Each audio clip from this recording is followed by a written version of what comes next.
Welcome to our 2019 Retail Peak Review. I'm Angela Hope. I am an Account Director, Head of Retail, and joining me today is Lisa Liu. Hi everyone, thanks Ange. I'm Lisa, I'm the Global Head of Insights at Hitwise and excited to be presenting our annual Holidays Unwrapped webinar. In today's session, we'll be answering your key online performance questions related to the retail peak period, which we now define as the full quarter of October to December. Our agenda includes answering, was retail peak really that bleak? How did categories perform online? How is Amazon getting bigger? And who else can we shout about? Finally, we'll look at what these results mean for 2020. A quick recap about Hitwise. We've been understanding the digital consumer for over 20 years. Our data is panel-based, so it's not cookie reliant, and it's extracted from opt-in users in the UK, which is then anonymized and aggregated to represent the total online population. Due to the granularity and frequency of this data extraction and processing, we can do some pretty cool things, namely competitive consumer, channel, and campaign optimization. So let's have a look at, was retail peak really that bleak? Before we get into these results, let's cast our minds back to our consumers' interests and concerns over this period. In particular, what became more important to them, which Hitwise can track through our year-on-year search trends. Our customers were reading more about UK politics, namely the election in mid-December, as well as international politics like Trump's impeachment trial, and of course Australia's bushfire crisis and the global issue around climate change. This political instability no doubt influenced concerns around the economy and personal finances. Over this period, searches for help to buy, credit score and savings accounts grew by over 20% year on year. How we choose to eat has also shifted. The rising environmental and ethical concerns led more people to seek out meat-free alternatives and vegan proteins. This wasn't across the board though. We also saw meat-heavy diet like keto rising around 50% as well. And finally, the reason why most of us are here today, how are consumers shifting their spending habits? Popular new products like AirPod Pro and Baby Yoda skyrocketed, but over Q4, the concern around ethical and sustainable retail practices continued to grow too. Moving on to the headlines, they really were, in fact, bleak. In October, retail sales fell, raising fears of an economic slowdown.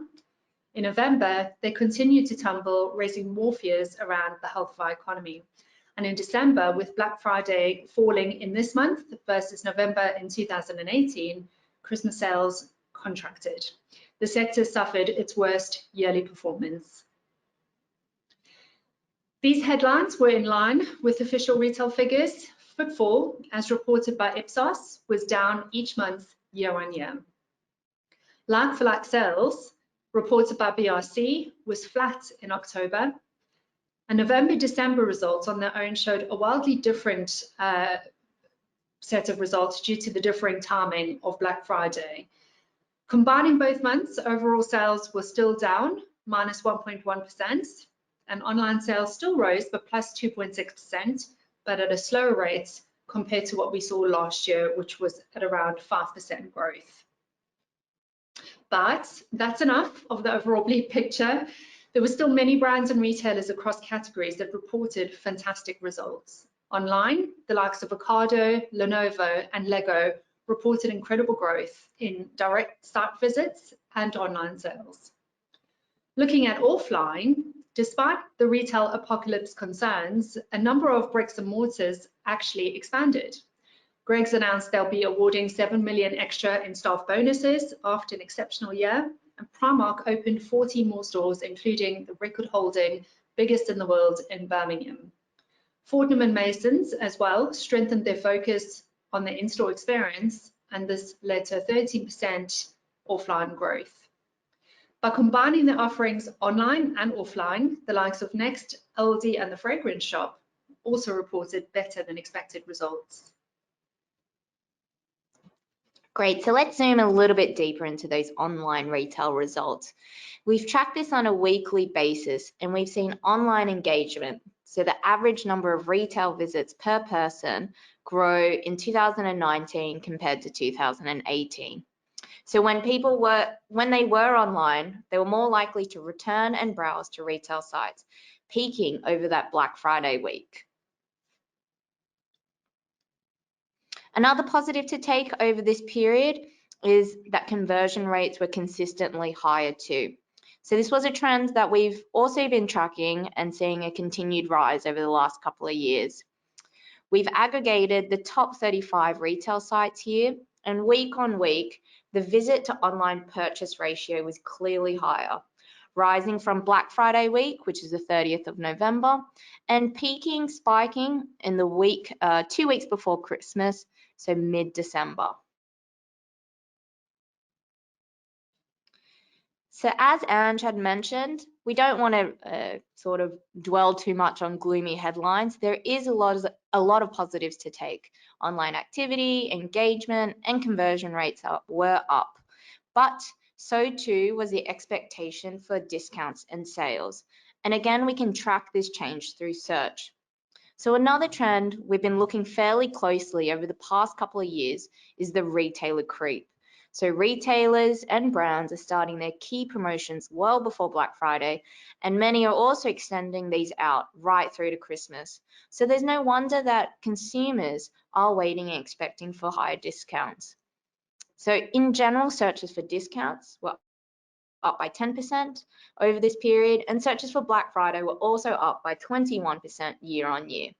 And what we've done is highlight what are those key terms that have shifted. So these include direct brand searches like ASOS, Nike, Apple, and Shark, as well as non-retail sector searches growing, such as Booking.com, TUI, Skyscanner, and Food Hub. So to recap, the retail headlines were bleak, and this was supported by official retail figures, but many brands and retailers reported fantastic results, both online and offline. It's also a confidence boost to see that online engagements on retail sites and conversion rates continued to grow over this period. But worryingly, consumers are increasingly expecting a discount, and this is expanding across different brands and categories. Which brings us on to our next section. Let's look at a deep dive of how key retail categories performed. So firstly, looking at online visitors, they were fairly stable across each key category, ranging from a slight -2% drop for fashion and electronics to a slight increase of +1% for house and garden. When it comes to in-store footfall, as provided by Ipsos, all of these categories have seen over 5% declines over the quarter. In other words, online audiences aren't getting any bigger and in-store visitors are getting smaller. Retailers need to focus on converting these online visitors into online buyers. So we definitely saw more browsing behavior, and that did increase across all of the key categories. Again, house and garden and health and beauty were tracking the largest year-on-year rise in average visits per person. And this has largely been driven by growth in mobile visits. These two categories, along with fashion, saw the biggest year-on-year uptake in mobile compared to desktop rates. Great, so breaking out these results by category into those peak weeks that we highlighted earlier. As you can see in the green highlights, the majority of these categories saw an increased level of engagement around Black Friday week year on year, rather than Christmas. And it was only really department stores that did see that largest year-on-year increase the week before Christmas, which was likely driven by last-minute purchases and the ability for these multi-category retailers to deliver next day or even same day in some cases, just in time for Christmas. So overall, particularly for the other retail categories, we're seeing that browsing behavior happen earlier and shift earlier into that peak quarter. Looking one level deeper into those peak days, so from the day before Black Friday right through to Cyber Monday, Interestingly, the number of transactions on those top 35 sites were greater on Cyber Monday than they were Black Friday. So this is the first time in our data set that we've seen this occur. And it was a big shift. So out of those top 35 retail sites, transactions grew by 9% year on year on Cyber Monday, with many multi-category retailers pushing their promotions, finding areas to grow right through to the end of Cyber Week. Whereas Black Friday more or less was the same, with only plus 1% growth in those total transactions. So let's see which retail categories drove those day-on-day, year-on-year transactions. The rise in Cyber Monday was only really driven by department stores, namely Amazon, which we'll show a little bit later in this webinar. But you can see the results by the other key retail categories were largely different. So groceries found exceptional growth, particularly on Black Friday and also the day after on Saturday. Whereas fashion retailers, the top fashion retailers, they spiked the day before Black Friday compared to last year. And electronic specialists grew on Black Friday as well as Sunday.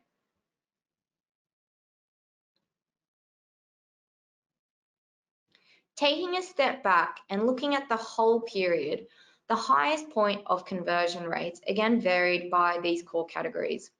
Groceries saw the highest rate of visit to purchase at the start of the quarter, so the start of October, and this gradually declined right through to December as more competition, more last minute deals, particularly for that sector, began to rise. Department stores, they captured that last minute buyer window and saw the peak in people converting online in mid-December. Fashion, on the other hand, they went harder in Black Friday, with conversion rates peaking in that week ending the 30th of November. And although transactions, as we saw in the previous slide, grew on Black Friday, it was the following week of Cyber Monday that was most effective for electronic specialists.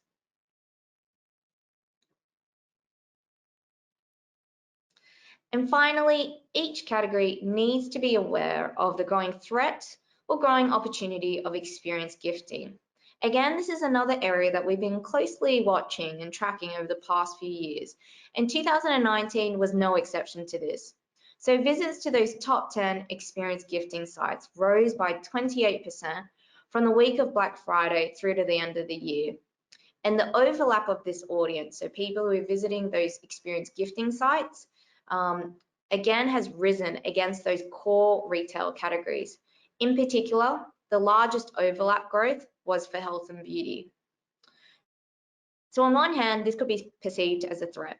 As a health and beauty player, for instance, consumers or your consumers are now shopping around for experience gifting as opposed to buying physical goods, or at least considering this with visiting those other sites. But equally, this could, and something that we advocate here at Hitwise, should be viewed as an opportunity. So if you are a retailer or a brand, how can you incorporate these other types of services or value adds into your own offering or through partnerships, as your consumers are clearly seeking this year on year? So in summary, as we've seen, online visitors have pretty much maxed out at a category level. And so the key focus really needs to be on converting these browsers who are coming to your site into customers that are going to buy from you. And particularly with the increase in average visits and engagement growing year on year, there's more of an opportunity to do that. This activity is also shifting earlier. We're seeing a bigger spike year on year over Black Friday and Cyber Monday week compared to what we saw over Christmas. And conversion rates have also grown over this period, but we have to ask, understanding how they're seeking for discounts, at what cost to profits for retailers.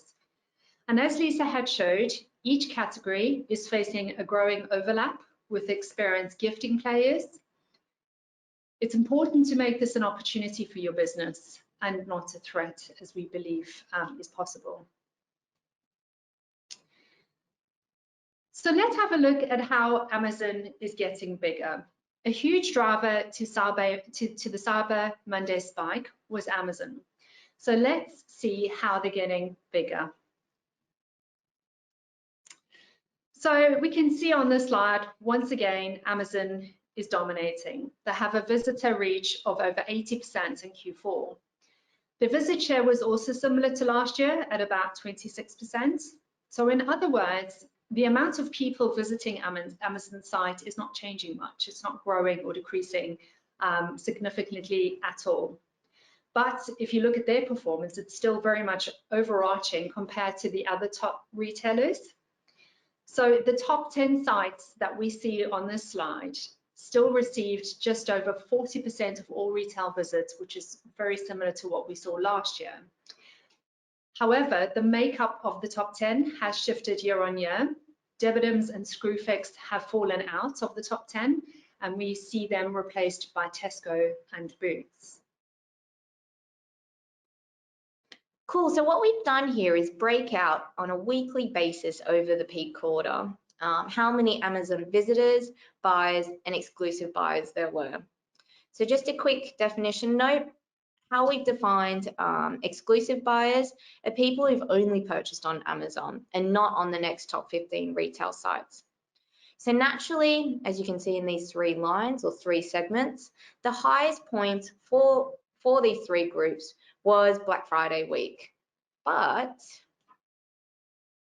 the highest point in terms of growth year on year wasn't around these cyber weeks. It was actually around those 2 or 3 weeks. So pre-cyber week, really around that start of the October period, the number of Amazon buyers and Amazon only buyers had grown year on year.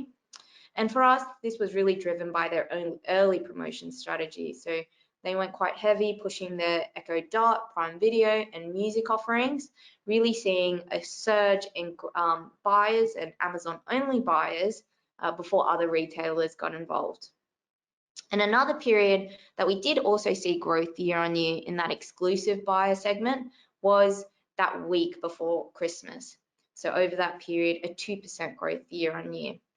Again, Amazon extended their last day of free shipping for their Prime members before Christmas to the 22nd of December, which was the same as last year. So anybody who was a last-minute shopper wanting to get those gifts before Christmas Day, we saw that spike as well. So what we've done here is split out the frequency. So the number of visits each one of these top 5 buyers had visited on their site. So almost half of Amazon's buyers visited more than 7 times in November. And an ultra frequent 16% of these buyers visited more than 14 times in the month of November.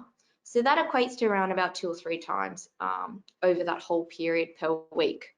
And it's only really eBay that matches Amazon when it comes to their share of ultra frequent buyers. So why was this the case? Amazon is going after your everyday shopping basket.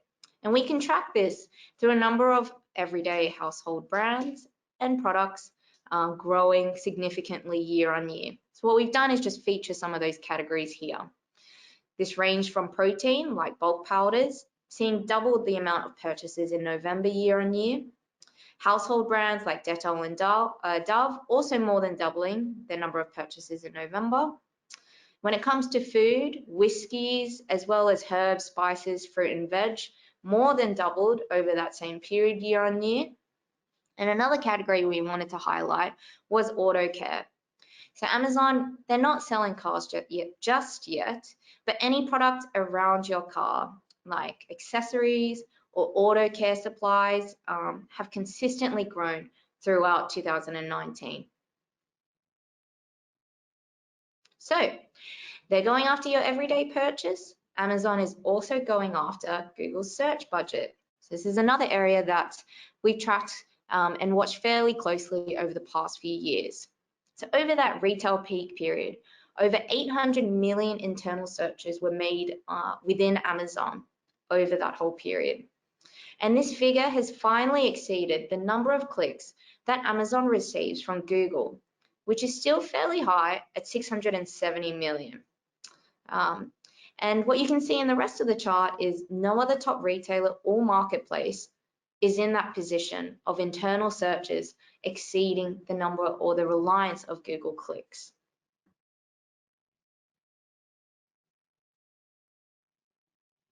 And even on peak days, Amazon is still finding pockets to grow.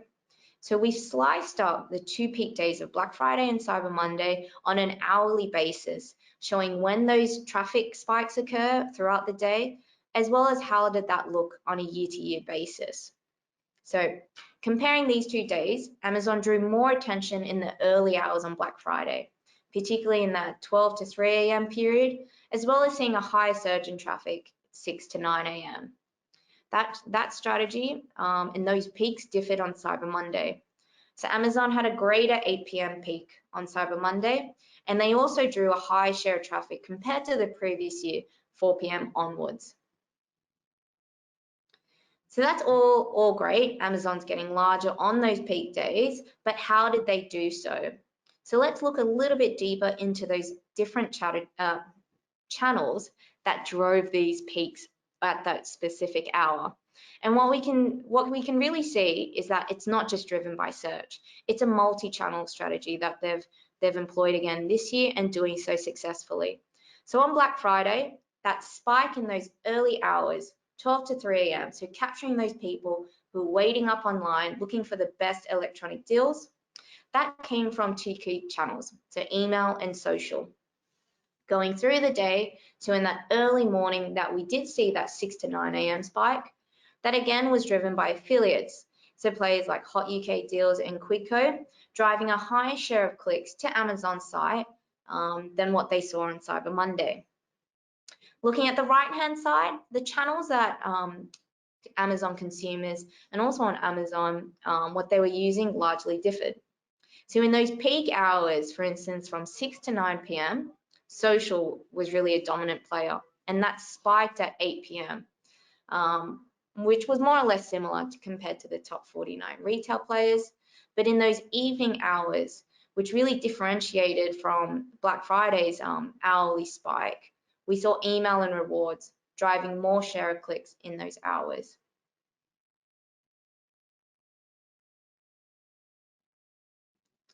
And finally, a key factor that spurred Amazon's growth over peak period was the rise in Prime Video. The number of people who had viewed Amazon Prime videos grew by 85% year on year over the month of December, and that really spiked in that week of Boxing Day. And what we've done in that line in pink is also looked at the number of viewers who also purchased on Amazon's site. So the actual buyers who viewed content as well as bought. And this on a weekly basis had risen by over 130% year on year. So probably one of the most important, if not the important reason as to why this spike and surge had occurred over December last year was Amazon's £90 million injection to air live the Premier League over December. So even according to Amazon, they stated that the day before the league had started was the largest in history in terms of Prime signups. And Hitwise data also supports this. So the number of people searching for Premier League and also viewing those Prime videos had risen by over 100% year on year. So thank you, Lisa. Now, we can't do a peak retail period review without digging into Amazon's performance. So looking at what Lisa just showed us, we can see that they haven't reached more online visitors, but they are getting better at converting more of their visitors into buyers, and particularly in the weeks around Cyber Week. Why is this the case? We saw that they are going after everyday item purchases, and we can see that's been successful because it's skyrocketed. They've also grown the internal search compared to the reliance on Google. And of course, video has spiked. All of these factors show that Amazon isn't just a competitor retailer. They're a combination of retail, search, and content, and they really need to be viewed and treated as a buyer ecosystem. But like we showed at the start of the presentation, a number of players other than Amazon also reported some fantastic results. For this part, we wanted to talk about these 3 standouts: the beauty brand Coty, the electronics brand Lenovo, and the fashion retail brand Net-a-Porter. So firstly, for Coty, we wanted to focus on this collective as the key example of taking advantage of Amazon's growth. So for each of these 5 fragrances, from October to November, the number of fragrance purchases increased more than 5-fold. And of course, this was related to peak sales days, but as well as growing their sales share, they also grew their share of the fragrance category within Amazon. So from October at 9%, their share grew to 22% in November. So why have they been able to do so?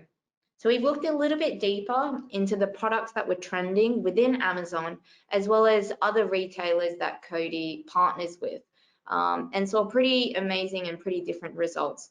So for us, one of the key reasons that drove Coty's success was due to their strong partnerships, as well as differentiated ranging and promotional strategies.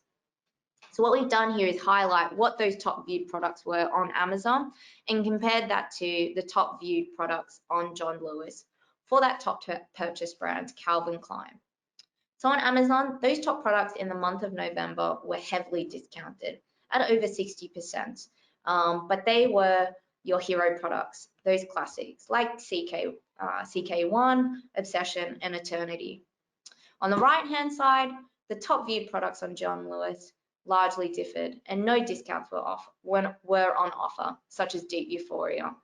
So just showing differentiated ranging, also different promotional strategy, at least helped for the likes of Calvin Klein and Coty. So the second first rise that we wanted to shout out about was Lenovo. So Lenovo took a different strategy to Coty. Not only did they push their relationship with their retailers, but they also pushed direct to consumer. And we can see here that that resulted in Lenovo growing visits to their site by more than 150% year on year. We also saw the number of people searching for a Lenovo laptop rise by 71%. And in comparison to the other laptop brands, this is far larger growth. So let's understand why again. And we can look at this by comparing Lenovo's channel strategy against those other top laptop brands like HP, Asus, and MSI. And we had some pretty interesting results as well. So Lenovo, compared to those other brands, relied less on search. 42% of those clicks came from search to their site. This is still dominant, but far significantly lower than Asus and MSI, which was relying on search around 60%. Instead, Lenovo was able to build hype and gain a greater share of clicks from other channels like online print media, so from the likes of Daily Mail, Express, and TechRadar, as well as different affiliates as well, so driving a high share of traffic to their site, in particular Student Beams. And we featured one of these ads from Student Beams, partnering with Lenovo, so offering 30% off to all students here. And it's been a while, but it's pretty surprising to see that this is what a university student looks like today. And we had some really great questions from our content. And one of these was, did we see this direct to consumer growth? So looking at specific brands across other categories. So what we've done here is aggregate the top 10 brand sites from House and Garden, food and drink, and looking at electronics as a whole, not just laptops. And we did see that year-on-year rise, particularly for House and Garden, which spiked by 27% year-on-year in terms of visits. And this was driven by a number of different niche brands in boilers, mattresses, and wallpaper, but also for food and drink and electronics. So really niche, but also growing in popularity brands like SodaStream and Oculus, really gaining share. So definitely a trend to watch out as more brands try to push direct online too. So let's have a look at a retailer now, moving away from brand. We also wanted to shout out about Net-a-Porter. So they've navigated through a year of upheaval this year. There's been increasing pressure and calls to address environmental, ethical, and sustainable fashion practices. A key initiative of theirs last year was releasing Net Sustain, Net-Sustain is a platform to help customers find as well as feature ethical and environmental brands. So having a look at this chart here, we can see that out of the top luxury fashion retailers, Net-a-Porter, along with Flannels, saw the biggest uplift in visitors year on year. So again, I'm coming in to answer why. We can track this through we can track Net-a-Porter's success by looking at those overlapping audiences. So who have they gained coming to their site year on year? But before I get into those bar charts and results, I wanted to highlight the 3 key audiences that we've seen spike incredibly over the past year. So this included people searching for ethical and sustainable retail practices, as Ange had mentioned earlier, which has risen by an incredible 400% year on year over peak.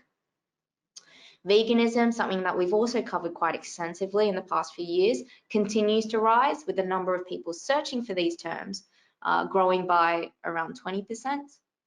And finally, people are increasingly concerned about our climate or the impact of climate change. This has grown by almost 100% over those 2 periods year on year. One point to note here is that these 3 audiences have grown across the board for all of these luxury retailers. And as you can see with Net-a-Porter, we could probably imply that this has been fairly successful through their initiatives like Net-Sustain, drawing a high share of these 3 audiences compared to the other 3. For the other 3 that have more or less seen a decline in their site visitors, this growing audience can also imply concern or something that these retailers need to address head on, as their consumers are increasingly looking for this information and also concerned about these growing issues. So thank you, Lisa. Now, what I'm going to do is just give a quick summary on the agenda question we just spoke about. So 2019 was successful for many brands and retailers, despite the overarching negative headlines that we've seen. And we've pointed out these 3 examples specifically because of their distinct strategies. So firstly, taking advantage of Amazon's growth was Coty. They really strengthened their partnership with Amazon, and we certainly did see this as being successful in not only achieving greater sales, but also achieving a greater share of the fragrance category. Secondly, Lenovo, we had a look at what they were up to, and they took a different route to Coty by not only building the relationships with their retailers, but they also built their direct-to-consumer. And we can see that they definitely did that successfully. And finally, Net-a-Porter, the luxury retailer, had some pretty, tricky things to address. It was around ethical and environmental pressures, and they did so head on by celebrating brands that meet these criteria, and we can see that that had a positive impact for them. So now let's move on to the final agenda point for today. We will attempt to wrap together what these results we have seen, both good and bad, will mean heading into 2020. And for this last section, Lisa and I will summarize these findings and tactics into 4 key tips for you. So it's been said for the last couple of years, but I think 2019's peak results really affirms this statement, is that Amazon must be treated as a buyer ecosystem and not just a competitor retailer. By really understanding how people are behaving within Amazon, you can take advantage of their growth by analyzing consumer behavior within one place. So as a retailer or brand, I would highly suggest keeping a pulse on how are interests shifting within Amazon, and we can do this by using our search data. Certainly what brands are drawing this interest by understanding what product views are taking place. And finally, what products are actually converting by looking at what products are leading to a conversion. The second tip we wanted to give here is the monitoring of competitor overlap. So, it's really important because it'll allow you to get ahead of rising risks and opportunities. And I would really suggest making this a top KPI reported on a weekly basis or even daily over those key peak trading periods. In this example, we show the proportion of each retailer's buyers who are also purchasing on Amazon. Now, we have used Amazon as an example here, but this certainly can be applied to any of your competitors or even by category. So you really start to understand how many people are considering both brands and actually converting with you and against your competitors. And again, knowing this is going to help you to really understand what risk and opportunity there is for growth. Great, thank you. Now on to our third tip. We've spoken a lot about the discount trap or the increasing expectation of discounts and sales by consumers. That's not likely to go away in 2020 and beyond. And it is certainly a trap if your competitors do go earlier than you or release larger promotions than you. So one way to at least alleviate this trap is through segmentation. By understanding how many of your visitors are actively seeking a discount on your site or a sale versus how many are just your regular visitor or your regular buyer. What we've done here is shown this particular segmentation or separation of these two segments for Charles Tyrwhitt, who successful for them only had 20% of their visitor audience actively seeking a discount or a sales promotion. So it's pretty good for them. These two segments are also fairly different. Their general visitor is older, higher household income, whereas their sales seeker is naturally younger and lower household income too. So another thing that we also recommend is to make this data actionable, to make it tactical. So through search data, understand what these two segments are looking for. See if you can feed that into your promotional strategy, at least to avoid diluting those loyalists or diluting those regular visitors. And equally, see how are they getting to your site. So looking at your channel mix as well.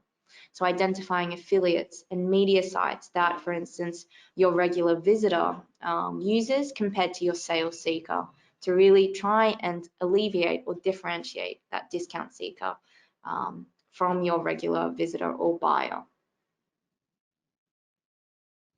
And our final tip here, tip 4, is, and another thing that we do very much recognize is that there is a lot of noise over peak period. So have in tune a detailed understanding of your buyer's path to purchase. So not everyone has the automation or has the power to optimize by the hour, as we saw with Amazon. But there's a lot of things that you can draw from by looking at your channel mix or channels to your site on a weekly basis. So we've done this for Amazon's Black Friday buy here and traced back those upstream channels leading up to those peak sales weeks. And as you can see with the different colors that we've highlighted here, is that each channel and each site has its role to play over different weeks. So for instance, at the start of November, social and print publications drew a higher share of clicks for those two particular channels, whereas on Black Friday week, channels like affiliates and IT publications played a larger role. And even on Cyber Monday, as we saw in the hourly data basis, email really spiked in that final week.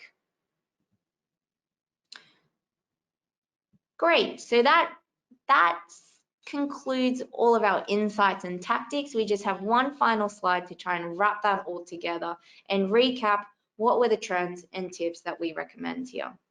So over 2019 peak, we said it several times here, but don't consider Amazon as a competitor retailer. Consider them as a buyer ecosystem. And there's several trends and several data insights that really support that. They're growing in video, internal searches has overtaken Google clicks, and browsing and purchase behavior, particularly on those everyday products, have spiked year on year. Use this information to really understand how buyers are viewing content, searching for different products, right through to purchases and conversions. The second point that we thought was really interesting was that Cyber Monday is getting bigger and it's playing a bigger role online. Finally, in terms of transactions, has exceeded Black Friday transactions. But another thing that we've warned here is another trend that we've seen getting bigger is that slippery slope of extended and extensive discounting. Our third point here was that it's not just all about Amazon. Learn from other fast risers. We highlighted 3 brands and retailers that have successfully grown in 2019 peak period due to their different strategies. So either pushing direct, strengthening their retailer partnerships, or addressing some growing consumer interests and concerns head on.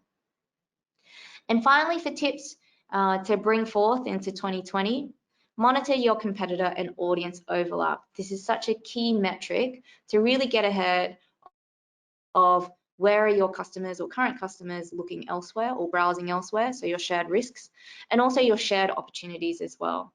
So who else can you pinch that visitor or that buyer from? And something that Ange had mentioned as well is that over peak period, make this a regular KPI in particular, even if you can on a daily basis. Our second tip here, it's hard to avoid discounting, particularly over peak, but through ways such as segmentation, you can at least define and put some numbers around that. So define your mix of discount seekers versus your regular loyal buyer. Through digital clues like search, channel, and site mix, you can differentiate or at least try to inform your differentiated product and affiliates media sites that you use. And finally, now's the time to look at your target segment's path to purchase. So look retrospectively. How did your most valuable audiences, so people who actually purchased with you, how did they discover and how did they come to your site? To understand their searches and channels in the lead up to that peak period. Great. So that brings us to the end of the presentation portion, and we're just going to see if we had any questions come through. Okay. So just to let you know, guys, we will definitely be sharing the deck after this session for those of you who have asked. And again, if we can't get to all the questions today, we'll make sure that you're contacted so somebody can talk through your questions directly with you. So one of the questions that we had here is we mentioned experience gifting is up 14% year on year in electronics. And what is an electronics experience? So thank you for asking that question, because it allows us to clarify what the statistics were actually showing. So I think what Lisa was showing was the overlap of people who were visiting a site within the electronics category and overlapping with searching for an experience gift as well. And so rather than saying it was an electronics experience gift, it's more the risk that that overlap represents for an electronics company or website. If somebody's in the market to buy a present and they're looking for electronic ideas and they're also looking for a gifting experience and they buy that experience, it means they probably didn't spend their money on a product. They rather spend that on an experience. So I hope that that's clear, and I hope that that answers your question. I think Lisa's got something further to add. I'm wondering, so I'm just reading this question again. What is an electronics experience? Is that another way that I also read that question is how can the industry, for instance, if you're an electronic brand, actually create an experience? I don't know if you read that way too. Both ways, yes. Okay. So really interesting question, and I think the industry does need to think creatively about that. As Ange had shown, those multi-category retailers, they are getting larger. So if you're a specialist player, an electronics brand, or a specialist electronics retailer, some creative ways to incorporate that experience or what people are seeking is, for instance, through VR. Yeah. VR, any sort of gaming or whatnot. We're seeing brand sites, those direct brand sites for Oculus, spiking year on year. So a number of really interesting and fast growing brands are looking to sort of capitalize in terms of those partnerships. Okay, so another question that we had, I'm wondering if this is from the same person because we're looking at the same category. Of the top 35 retailers, which of the electronic retailers were included? So just to point out how we defined those top 35 sites is looking at the top sites in terms of visit traffic to the entire shopping and classifieds industry. That does include electronic specialists like AO and Currys as well. I don't have the top 35 off the top of my head, but I'm pretty sure we're including those big players who very much dominate that specialist category.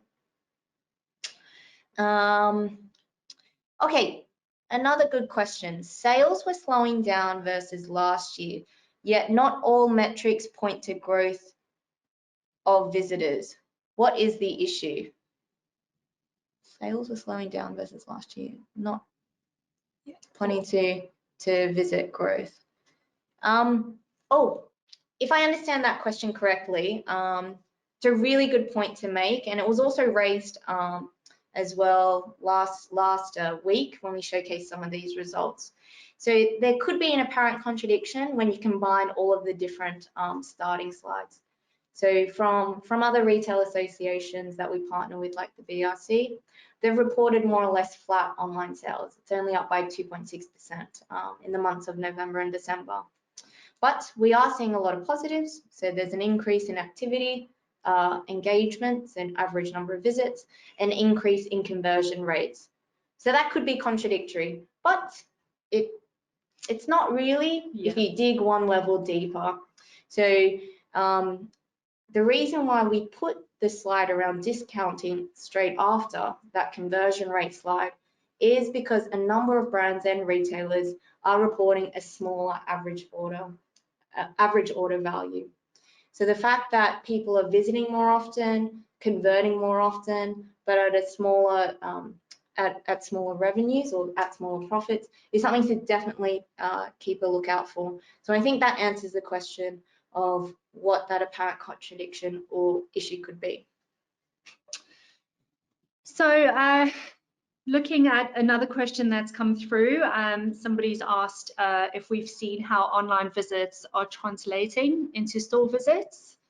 So I think if we go back to the very beginning of the presentation, where straight after sharing the bleak headlines on retail's performance over that peak period, we did see, retail figures supporting that in that footfall was down.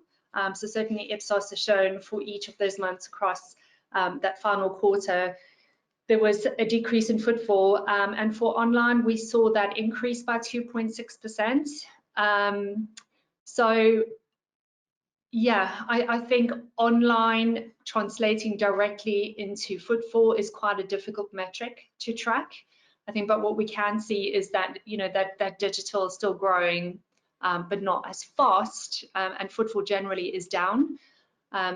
Hopefully that answers your question.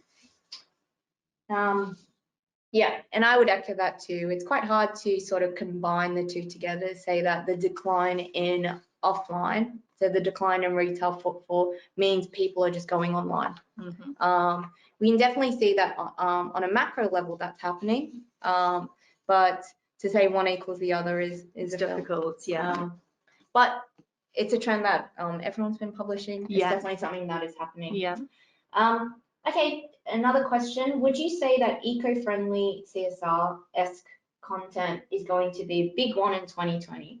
It seems like veganism and climate change are huge on searches.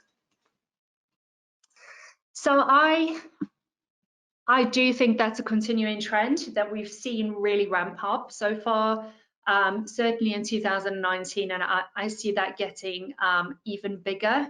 I think really what's going to drive that is the consumers demanding from retailers. I think they really are going to be much more clearer about what they expect from retailers to be more corporately, socially responsible. And as we've seen with Net-a-Porter, they had, a pretty difficult year with the consumers really coming and bringing those issues to the forefront with them, asking how they're dealing with it. I don't anticipate that will slow down. I think this year we're going to see that really grow, and it's well worth taking a step back for your business and thinking about how do you answer to your consumers around the CSR activities. But yes, I look forward to reporting on what we see at the end of this year to actually look at the statistics for how that has grown. I think another big point here is that a lot of brands and retailers are jumping onto the bandwagon, so the green wave or the green consumer bandwagon, and consumers are getting savvy now, so they're actually really going to dig a little bit deeper.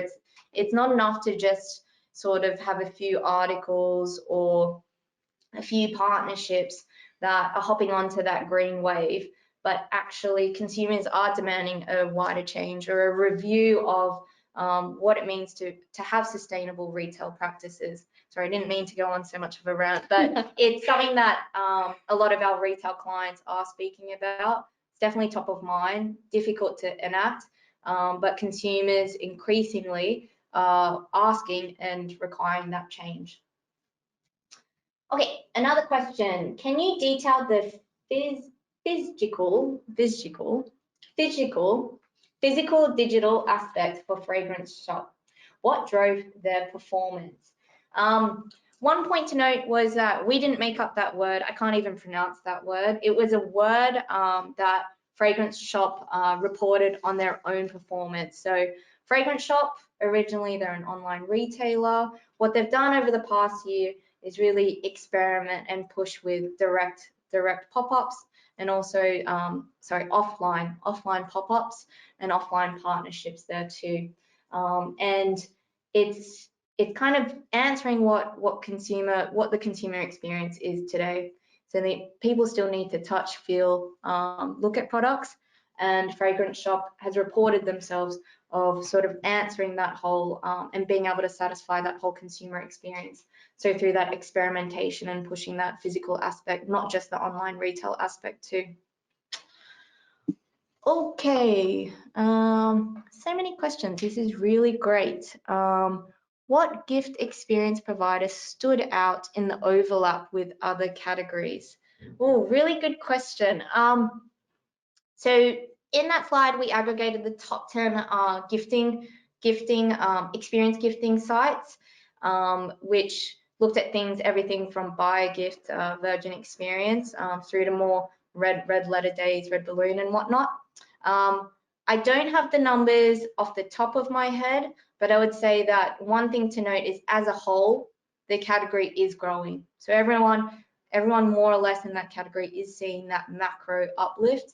It's driven by that consumer trend, shifting away from physical onto more experience gifts or experiences. But I don't know off the top of my head who is that fastest riser or who really stood out in that category, but definitely buy a gift does take a majority share of that top 10.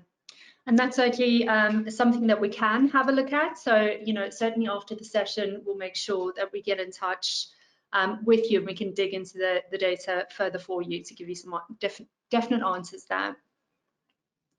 Okay. Okay, fantastic. I think that's sort of it for all of the questions. Thank you so much for joining, for listening to our wrap up of 2019's peak retail period, and also for the very insightful questions at the end.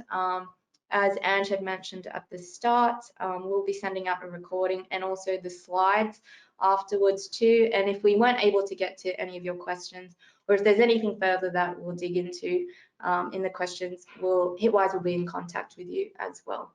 Thank you so much. Thank you, everybody. Really appreciate you spending the time with us, and yeah, hope that was useful and interesting.